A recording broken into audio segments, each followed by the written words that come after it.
এমন হাস্যকর নিউজ আমি আমার বাপের জন্মও দেখিনি। জাহানারা মিতু। ঢালিউড অভিনেত্রী জাহানারা মিতু 2017 সালে মিস ওয়ার্ল্ড বাংলাদেশ প্রতিযোগিতার মাধ্যমে শোবিজ অঙ্গনে প্রবেশ করেন। উপস্থাপিকা থেকে টিভি নাটকও করেছেন এই অভিনেত্রী। কয়েকটি সিনেমায় অভিনয় করলেও আলোচনায় উঠে আসেন ঢালিউড অভিনেত্রী শাকিব খানের সঙ্গে আগুন এবং টালিউড অভিনেতা দেবের সঙ্গে কমান্ডোতে স্ক্রিন শেয়ার করে। চলচ্চিত্র অভিনেত্রী জাহানারা মিতু এবার আলোচনায় এসেছেন সাবেক সেতুমন্ত্রীকে নিয়ে ঘুম পাড়ানি মাসি পিসির খবরে। সম্প্রতি দেশের একটি গণমাধ্যম প্রকাশ করেছে আওয়ামী লীগ সাধারণ সম্পাদক ও সাবেক সেতুমন্ত্রী ওবায়দুল কাদেরকে ঘুম পাড়িয়ে দিয়ে আসতেন অভিনেত্রী জাহানারা মিতু। এমন শিরোনামে খবর প্রকাশ হওয়ায় বিষয়টি নিয়ে চটেছেন এই অভিনেত্রী। সোশ্যাল মিডিয়া ফেসবুক ভেরিফাইড পেজে দীর্ঘ একটি স্ট্যাটাসে এর প্রতিক্রিয়া জানিয়েছেন জাহানারা মিতু। মঙ্গলবার একটি পোস্টে এই অভিনেত্রী লিখেছেন, ডিজিটাল যুগে সবকিছুর রেকর্ড থাকে।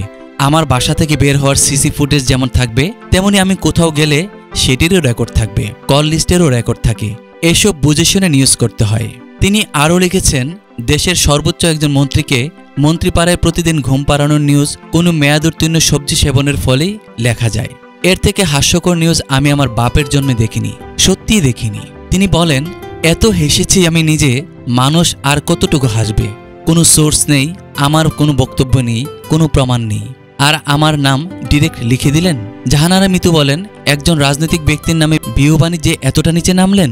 একবার ভাবলেন না মেয়েটা আসলেই কোনোদিন ওই ভাইয়ের সঙ্গে একা দেখা করেছে কিনা? তিনি বলেন, খবর নিয়ে দেখেন ভাইয়েরা, এটুকু একটু বের করেন প্লিজ। তিনি আরও বলেন, নিজেদের সাংবাদিক দাবি করেন, সত্যি দাবি করেন, আজ থেকে আর করেন না। আমি চুপচাপ আমার মতো থাকি, থাকতে দেন।